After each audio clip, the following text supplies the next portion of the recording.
Okay, great. What I would like to do is I'll let my panelists introduce themselves and then Yes. I'll do the same. All right. Good afternoon, ladies and gentlemen. My name is Bernard Masoka, and I am all the way from South Africa. I'm a producer and I'm a sound engineer by profession.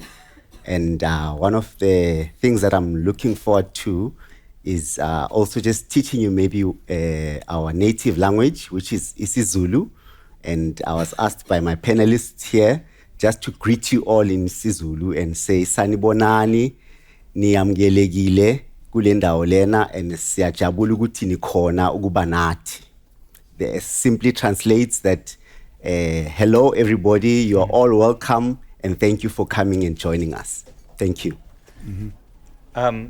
Before I introduce myself, I just want to say Bernard forgot to mention that he produces the biggest business podcast on the continent. Yes. So I thought that was important. Thank you. Yes, yes. And we'll talk to that later on, which we're hoping that we can also transport it to the rest of the world. It's literally the biggest podcasting show in Africa.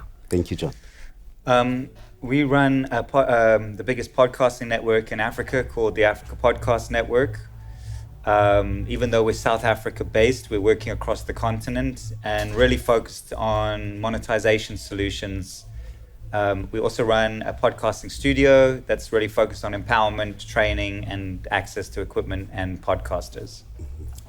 Thank you, John. My name is Kevin Y. Brown. I'm the Chief Content Officer and Head of Strategy at AfriPods. We are a Pan-African podcast hosting and distribution platform based in Nairobi, Kenya, focused on the African creator on the continent and throughout the African diaspora. I'll be your moderator today. And I guess the first question is, Bernard, you did a great job in starting out talking to us in vernacular, which is your native language, which means native language. So what are some of the trends that you all are seeing in podcasting in Africa? Well, one of them for me currently, it's the rise of YouTube video podcasting. Sure. And it is amazing that even the numbers are just growing exponentially. We know the origin of podcasting has always been audio. Mm-hmm. And since people now have switched on the cameras and are now filming their podcast, it has exponentially grown. The numbers are crazy, and it's good to see all these platforms now, taking fighting amongst themselves for this kind of content. So one of them for me is YouTube. Sure, John. I mean, just to add to that, Africa loves YouTube. It's really the most powerful media. No one can compete with it yet. Yeah. And so podcasting is really big in the YouTube space. Audio is significantly smaller, but really important. And I think it's less of a trend than an insight is that from a commercial perspective, historically, all of our ads briefs have always been in English, and we've just started to receive for the first time African language ads. Yes. But there's very little in the marketplace. There's a massive opportunity for, let's call it a revolution in actually vernacular African language podcasts, because it hasn't been tested properly. Mm-hmm. And there aren't any charting or high-performing, well-noticed podcasts who are in African languages. And it just seems like a massive opportunity at the moment. Okay. Yeah. And so for us as a platform, we've been seeing a couple things. It was so many that I've kind of had to make a little bit of a list. Yeah. But some of the trends is we've been seeing live tours. Live shows and tours become like a real big thing where creators have been able to monetize and actually go on multi-city tours and doing it throughout colleges and things like that. But some of the other things that we've been able to see is that consumers and listeners have been primarily listening to international content first, and then secondary has been local content, as in your country, and then thirdly, other African countries, which I thought was a very interesting trend. And then, of course, most podcasts in the world are in English, and so we're still seeing that, but there is a rise of vernacular as a chosen medium, because I think what's interesting about the continent is that most people don't live in the major metropolitan cities. So we're actually missing a large amount of, missing out on a large audience by there not being as many vernacular podcasts. And then also one last stat that I think is interesting is South Africa and Kenya primarily consume their podcasts on Wi-Fi, while Nigeria uses mobile data. So that's very interesting Wow. as well. So, understanding the behaviors and things like that are very important as we talk about Africa and as we look to help the industry become sustainable on the continent. So that, So and even for us as a platform at AfriPods, like I've been there for 3 years since 2021, and we've seen a 1,000% growth in streams over that time. And so it's definitely an upward trajectory of what's happening and how podcasting is becoming an industry and a medium to be used and consumed by all. But we still got a little bit of ways to go, I would say. So true.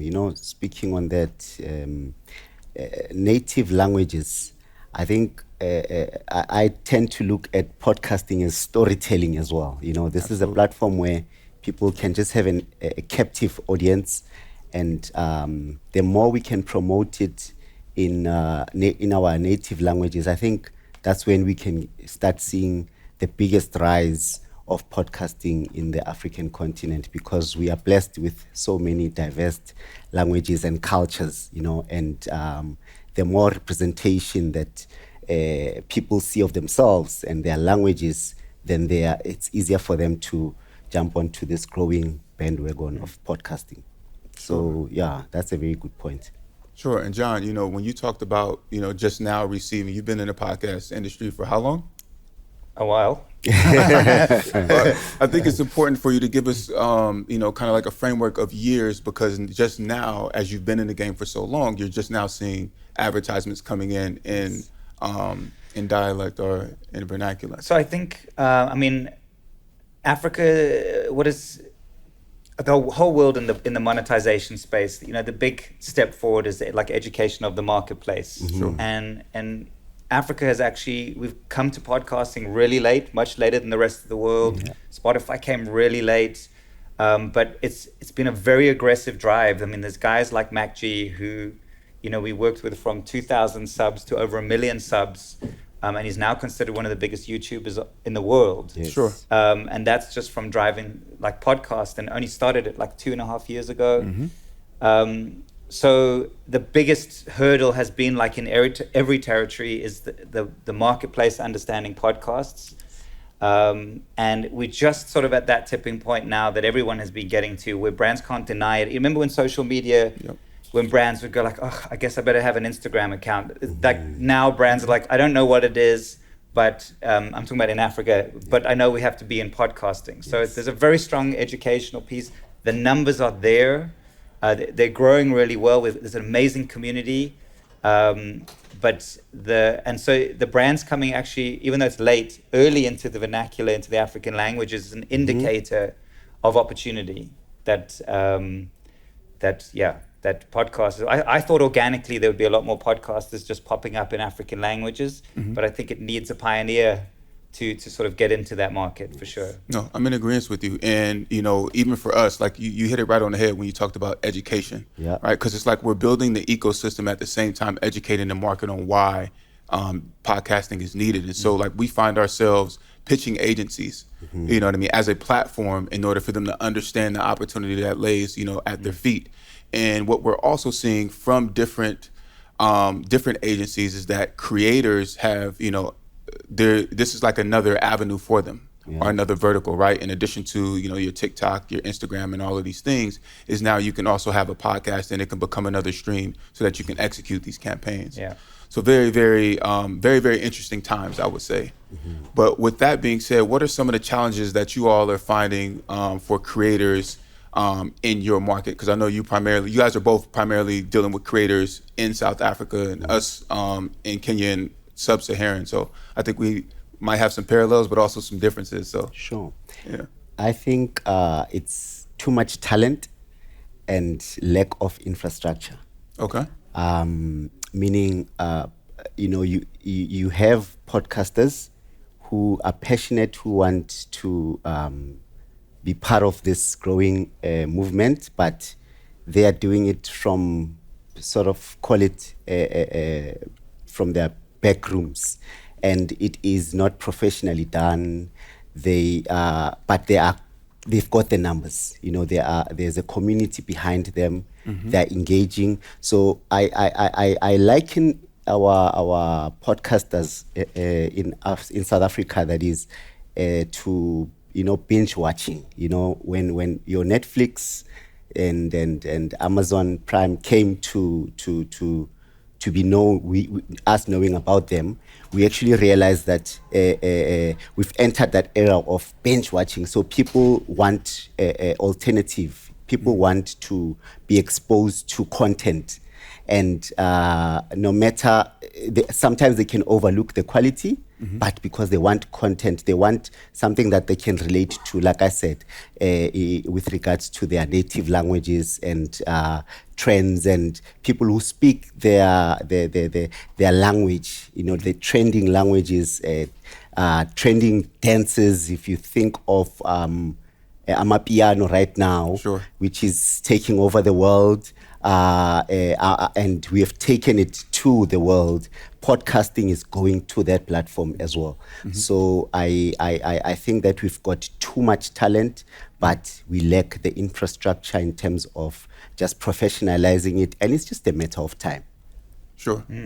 John, how about Yeah, you? I definitely expand on that. We have a problem in Africa that we've always had. Talent is not the problem. You look at the music industry, look at how the impact that we've had on the music industry, but because of the sort of geographical region, and particularly down to South Africa, we're not connected to the rest of the world. So the biggest pain point for podcasters is that we spend our whole lives actually in the monetization. Yeah. But it's related, because we're not part of the global economy, we're not part of the global market, we're not considered a valuable market. And in a lot of these big international meetings, you mention Africa, and that's the end of the conversation. Sure. But the market is thriving. You know, it's an amazing market that's kind of insulated, and there are opportunities for breakout growth for podcasters, for talent.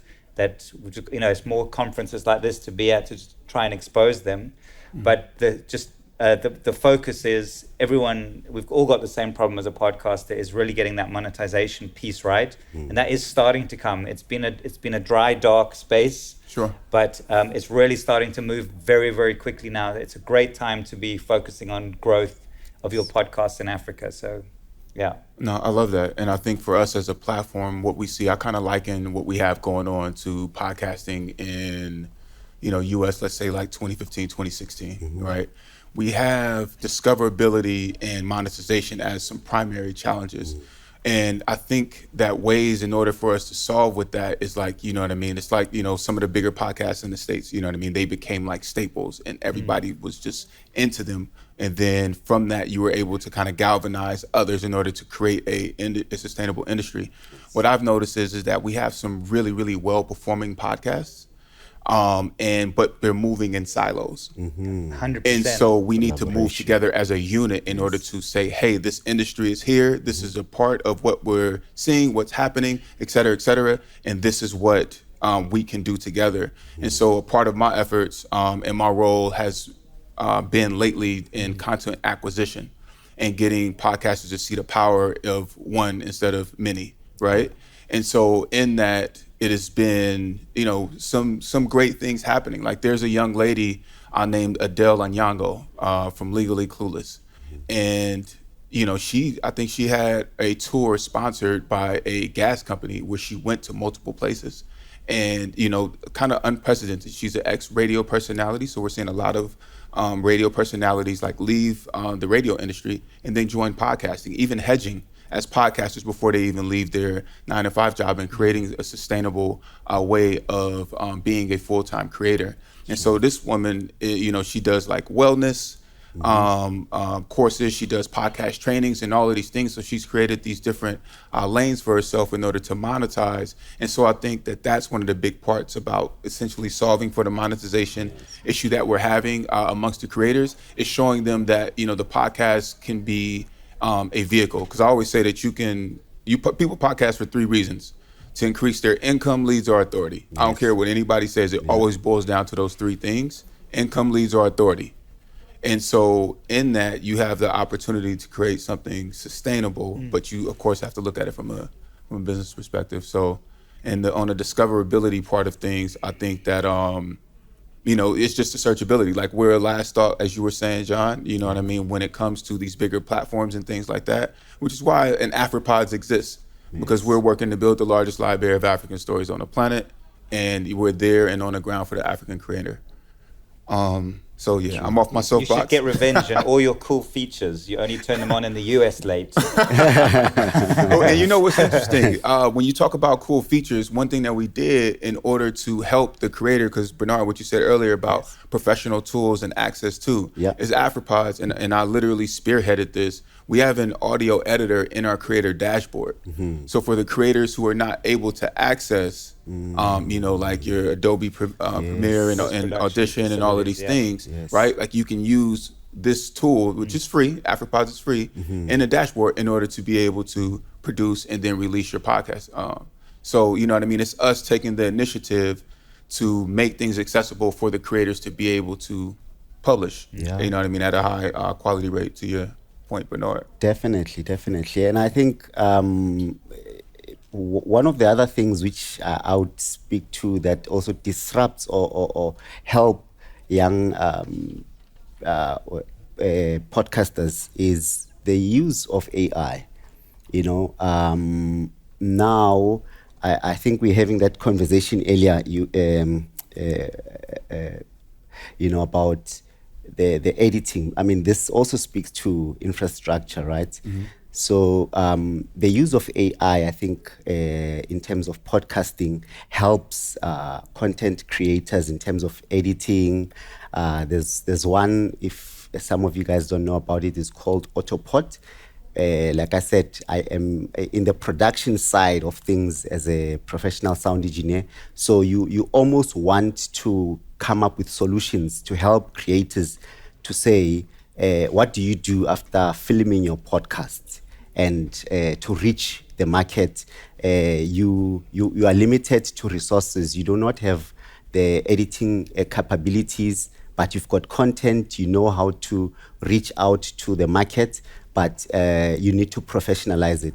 So the use of AI in terms of maybe sometimes if for instance you've got your phone there, you're recording yourself, the reach you will automatically are off mic if the phone is further away from you. But there is an app. There are apps that can actually make you sound crystal clear, obviously with a little bit of artifacts and stuff. But entrepreneurs from South Africa who are content creators have turned into that space of trying to find solutions that can make them work. You know what I mean? So, and this is just the world integrating to saying, how do we take advantage of what is available to us? So the coming together of technology helps us in Africa to produce some of the content that you guys are enjoying that is coming down from South Africa. And I think this next question, I think, John, I want to throw it directly to you because I think you've been doing a great job in pioneering this aspect of it. But how are you solving for the monetization challenge that creators are having? You've got a couple of different ways, please. So, I mean, it's been a really long process, I think, and we started it really early. This pain, I mean, I know it's for all podcasters, but one of the podcasters in South Africa in particular, these guys who start the podcasts they're not doing it as a side hustle, hobby. They start these podcasts as their livelihood. They're like living off of YouTube revenue. So like the hunger and the desire to make this podcast work and to get into monetization was a huge pressure. So we're using, the big challenge, and this is sort of global, is that the podcasting monetization environment is fundamentally incompatible with the media environment, actually. Yes. And it's been the big effort is to be building the bridge between those, because ultimately a media person buying media in a podcast is not a simple process. They're speaking a different language, they have different metrics, the costing is difficult, and a lot of the industry has been taken up by programmatic, and it's such an important component. But if you're a single podcaster, it's not helpful if your numbers are are not in the millions. So the real attention has been everything on top of programmatic. So building an income stream for programmatic that is like your bread and butter, let's call it, but really focusing on the value of the non-traditional media, the live reads, the engagements, the sponsorships, because they create longevity. And podcasters, most of them are so focused on making those brands feel the value of them because they need long-term relationships with those podcasters. So that has really been the deepest work that we've been doing, and we're now actually developing tech to support that. Sure. That sort of operates to make it easier. Because there's actually one of the problems we're having, it sounds like a good problem, is too many clients wanting to work with these three podcasters. Yes. That's a mess. And so sort of trying to work out how to fix those things. But it's slowly working. It's been a painful birth, and the whole world is also figuring that stuff out. Sure. So, the thing I relate very much to Afropods is that it's a creator-focused, it's really focused on the single creators and the collaboration of the creators, where programmatic just works in mass. You know, yeah. Sure. No, and to piggyback off of what you're saying, I think that we've talked about some of the tech that you're developing, and talked about some ways in which we can integrate. But again, I think just solving for the creative, for the creator, and their financial challenges, is just that. It's us bringing the creators together and moving kind of again as one versus as many. And I think that just helps to move the industry forward, because at the same time we are educating the industry as well as building the ecosystem at once. And so it becomes a very interesting work, right? Like passionate, we're fighting a good fight, but we have to make sure that we're doing it in a way in which the creator benefits. Like one of our models in our office is we want to see African creators take up as much space as possible and get paid for their genius, right? And having creators be able to have the opportunity to tell their own stories, right? Because for a long time, people on the continent have not been able to tell their own stories, right? It's been being told for them. And so that's a part of why the work matters. Yeah. 100%. And so I say that to come into our last question before we jump into Q&A. What opportunity do you gentlemen see for podcasting in Africa as we move forward as an industry, as a whole, as a unit, you know what I mean? I think that Africa is alive with possibility. And we have not only shown ourselves to be capable of great talent in terms of sporting fields and entertainment, but Africans in general are resilient, and they are good storytellers. And what more is it if we tell our own stories? So we have amazing weather climates. We've got the most amazing cultures, traditions, people who are welcoming, are ready to receive the world. So opportunities in Africa are endless, especially for content creators, and the talent is raw. It is it can match with international markets, So personally, as a company, Sound and Sounds, we produce one of the biggest podcast show in Africa called Ideas That Matter, with hosted by my good friend Vusi Tembegwayo, who's a global speaker. And the gentleman takes he's a gateway to Africa, as it may, and he believes in the fundamental of saying, how can we as influencers take young people, young entrepreneurs to the rest of the world, and to show the African child that it's possible. So the show itself speaks on how we can encourage each other as entrepreneurs, how you can grow your business, and also integrating social media. There's a a feature that we introduced in closing. We call it a community. So we've got a WhatsApp page where entrepreneurs can voice note their questions and their advice or whatever issues that they have. And Vusi goes onto the platform and he answers those questions. And that's the ecosystem that we have created. Hence, I'm saying we are not short of talent, but we are just short of access to infrastructure and the global market. So, yeah, that's Africa. Thank you. John? I've got a very different answer. So Let's go. Africa is such a strong commercial opportunity because it is completely overlooked by the world. Yes. It's massive. The talent is not a problem. What is happening, like I said earlier, guys like Trezor from DRC is writing Drake songs. Everybody in the world wants a piece of Africa. Yes. Sure. Nigeria's like the center of the creative universe at the moment. Everyone is looking at this continent and trying to figure out how to get in. Every meeting I've had here is exactly that question. How do we get in?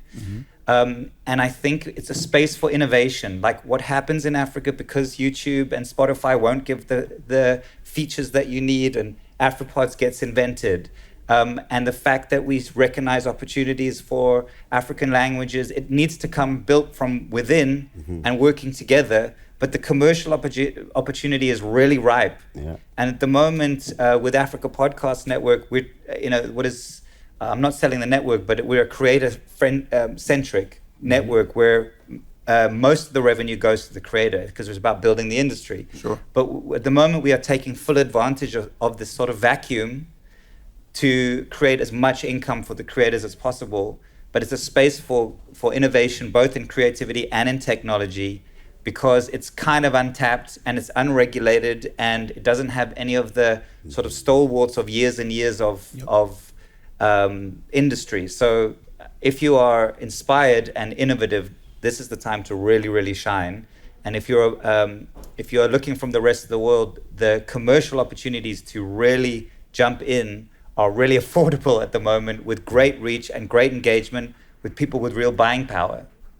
Sure. Yeah. And I'm just going to piggyback just a little bit because I think you said everything that needed to be said. The one thing that I would say is that a lot of times when there's the lack of, you have the opportunity to innovate. And so we have a lot of creators and a lot of opportunity, just period, in Africa. And like you said, there's no lack of talent. At the moment, there's just a lack of kind of even awareness of what it is that's happening and what's taking place. But the industry, I believe, will definitely become sustainable.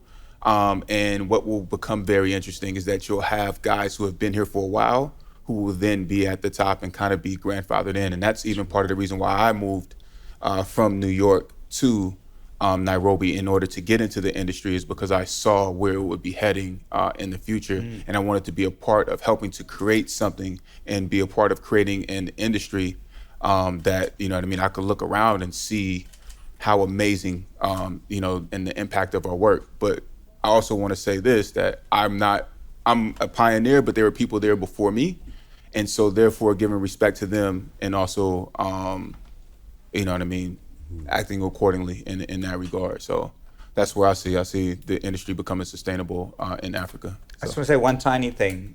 Some of the podcasters on this continent, the podcasters globally who are doing the same numbers are global superstars, and our ones are unheard of in the rest of the world, but are in the same league. And that's interesting. Yeah. And just to add on that, I read an article about 2 weeks ago, stats saying that it was reported that the podcast growth in Africa was 3.2 million, and it's estimated in the next 2 to 3 years to be 4.7 million. And this is organic growth outside of maybe, let's say, access to internet. So that's the one thing that we lack as an African continent, but the numbers are exponentially growing. So with those numbers, it should tell you that Africa is definitely an opportunity for the rest of the world to come and invest in. Sorry, quick thing. IMF's top 10 fastest growing economies in the world, 5 of them are in Africa. Yes. Yep. Yeah. Okay. So thank Sorry. you, gentlemen. Thank you. Thank you. Thanks, guys. Is there time for? It's time for questions, and I know we only have like 2 minutes. So yes, okay. Oh, nice. You'll choose. Hey, I'm Jose from a Portuguese production company, but my other capacity, I travel to Angola a lot. I've lived there also. Okay.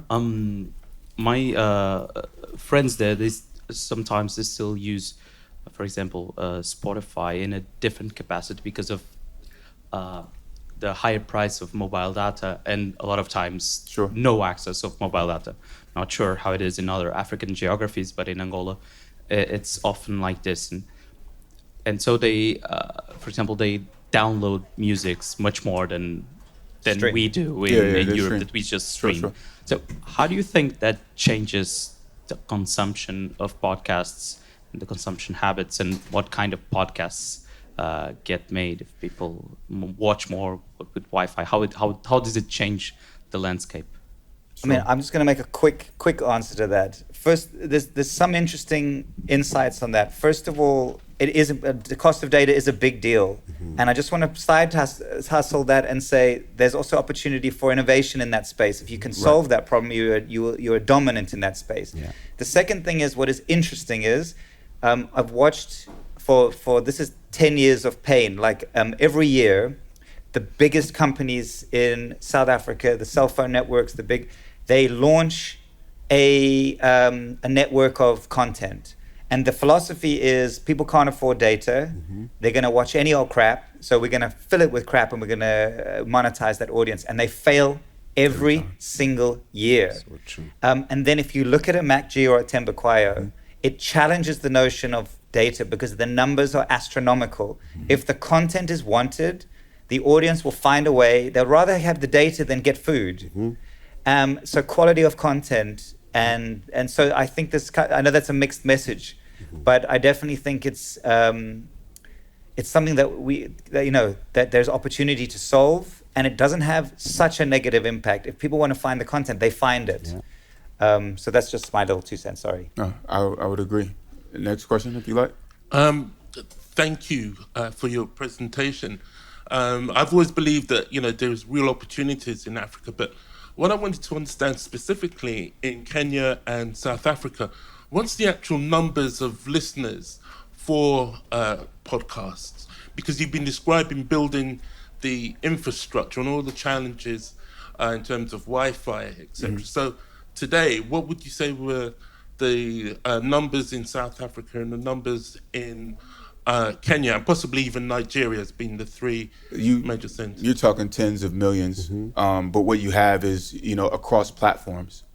Yeah. Because like you have, like in Kenya, you have the Adele Onyango with Legally Clueless, then you have the Mics Are Open, then you have like Jesus and Jollof, you know what I mean, in Nigeria, then you have the Gold Coast Report in Ghana, you also have Glitch Podcast Network in Nigeria. So I mean, like these guys are getting 10, 20,000 downloads or streams per episode. You know what I mean? So, and then we're not talking, I didn't even mention MacG because it's not my market. You would know better than I would. But we're talking like tens of millions of listens. What it is that people are operating in silos.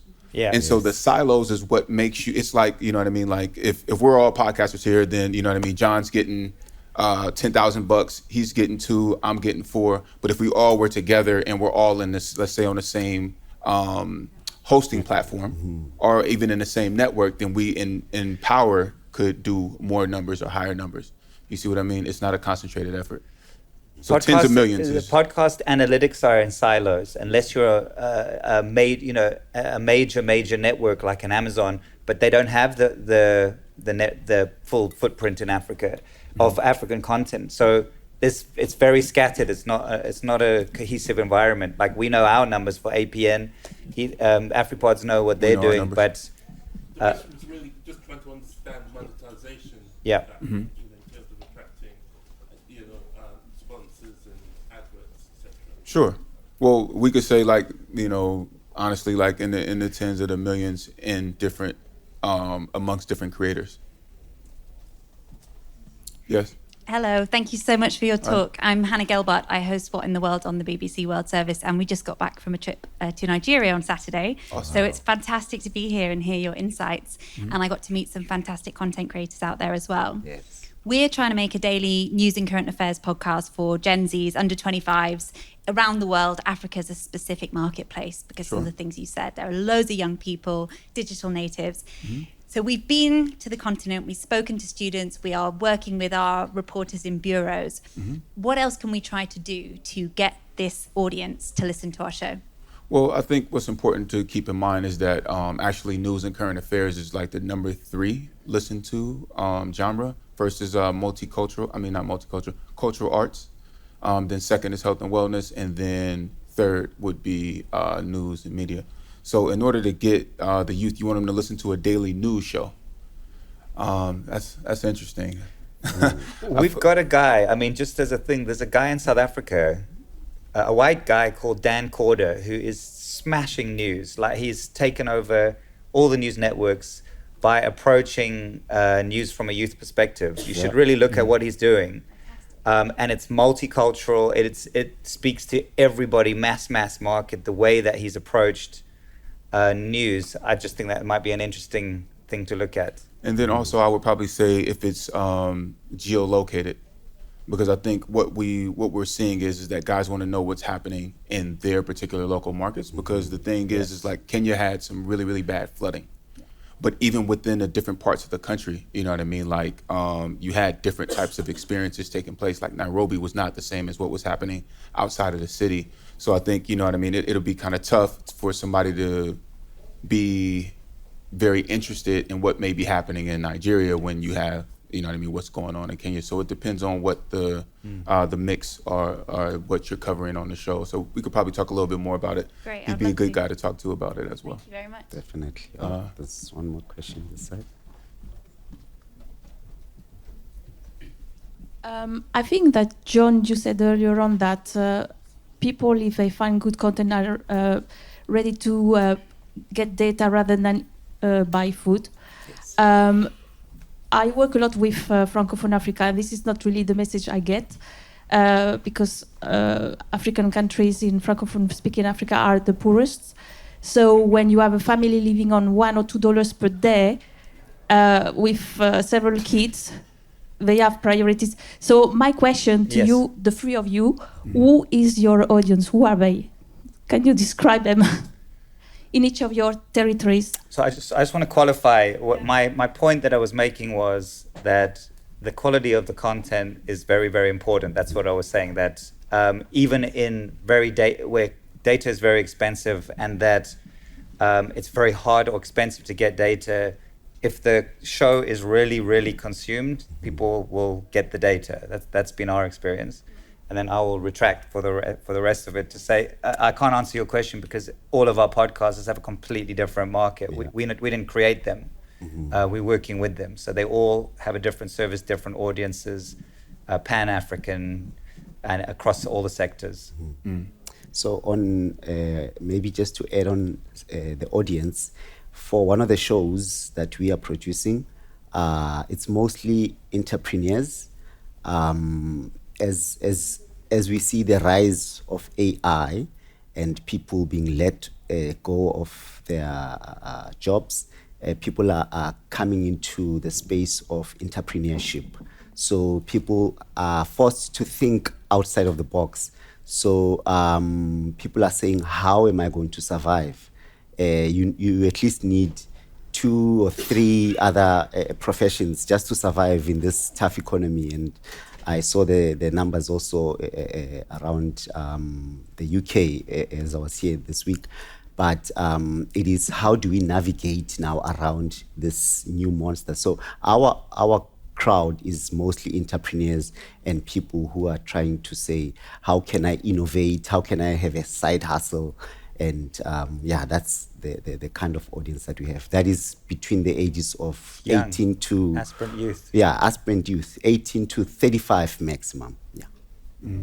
So I would say that we have creators over a broad range, probably like even 18 to probably like 45, Yeah. who are creating pods. And the interesting thing about it is that we have some creators, you know, who might be recording in the village, you know what I mean? But they have a small cult following within their community, which gives them power and gives them influence. And then we have, you know, everyday like professionals and things like, and people like that. So it's definitely a wider range of creators that we have. And then from the listener, I think that that's one of the places that Africa will really be different, because we know like in the West, the podcast listener usually has a higher income, you know what I mean, and so on and so forth, college degrees and all of this stuff. But I think that Africa really has the opportunity to leapfrog that aspect of podcasting and it be something that everybody consumes, because radio and oratory culture is such a large part of the DNA of Africa. And so if we look at it from that perspective, I really think that we have a lot of people that can be reached, you know what I mean? Data still being a challenge, but the quality of the message, I mean, not the quality of the message is important, but the quality of the production, I don't know, is the biggest thing. It's like, you know, I think, what was that book, 50 Shades of Grey, wasn't written well, but it was still so widely consumed. And so I think that that's the way in which we might have to look at podcasting as well, is that, you know what I mean, some of these kids are just, you know, raw talent. Lack of resources creates innovation, you know, and if they can do that, then, you know what I mean, and we provide the infrastructure and the opportunities, you know what I mean, then we can do some amazing things. Because if there's lack of jobs as well, then that means that the creator economy is wide open. 100%. And so if we can create opportunities for the smaller creators to get paid, right, then they can create a sustainable lifestyle. And that, you know what I mean, is work with impact. Yeah. And I think that that is what we have the opportunity to do for real, is to create a creator economy where even smaller podcasters can sustain themselves. So, you know, instead of it being $1 or $2 a day, you know what I mean, it could be, you know, $100 a day or something like that, right? And then you have an opportunity to create something sustainable and do meaningful work and have fun while you're doing it. So, yes. What I found very interesting in Africa is that every single person I spoke in any separate country I've visited, everyone has always a business idea or two. It's incredible. They may be students, regardless of the age, regardless of the culture, regardless of the language or background, they all have one or two business ideas. Innovation. That's innovation indeed, right there. There is a lack of structure Yes. and investment funding. Like, I don't know, it's incredible the power that lays there. Yeah. Yep. Yes. Oh, here's another question. I work for a company called Arkiva. We run UK's broadcast radio transmission network. Sure. So we're starting a podcast hosting platform, but we're for independence. But do you see in Africa the same kind of symbiosis? So if you look at BBC Sounds and Radio 4 or Global, and some of the big radio broadcasters really leaning into podcasting to kind of the content discovery and vice versa. Are you seeing that in Africa? What's happening in the different, I know they're kind of rolling out that plus, but are you seeing much kind of traction from the big broadcasters? You wanna? I mean, it's early days. I think this is the beauty of what you're seeing on the stage, is that we've been forced to create it from home, and that's where AfroPods is born. Is what the Africa Podcast Network was born from. The lack of that, but I think as conferences like this and as we go, it's just starting to happen. But I don't see anything yet that meaningful yet, but it's definitely not far away. Yeah. And I would jump in on that, and I would say I think the interesting thing about outside companies looking to come into the continent is that you have to take into consideration the experiences and the needs of those who are on the ground. And I think that's one of the key things that makes AfroPods different. Is like we have community events and virtual meetups and things like that, but we actually take in feedback from our creators and from our users and from our community and actually implement it into the platform. Whereas when you look at other platforms and you look at the way in which other people want to do business, they want to come in and kind of come over the top versus building a relationship and understanding what's happening. So I think that for anyone who's looking to actually exist in Africa, you need to also get to learn and understand Africa. That's even why the title says 54 countries, 54 different narratives, is because a lot of times people is thinking that it's one place, and it is not, you know, like. And our business as well, we have an empowerment hub There's a massive podcasting empowerment hub. That's actually where most of the work is done: is education, access to resources, mentorship, masterclasses, business classes. The Africa Podcast Network is the commercial outcome of doing the work on the ground. You know. Yes. Time out. Thank you. Thank you so much, guys.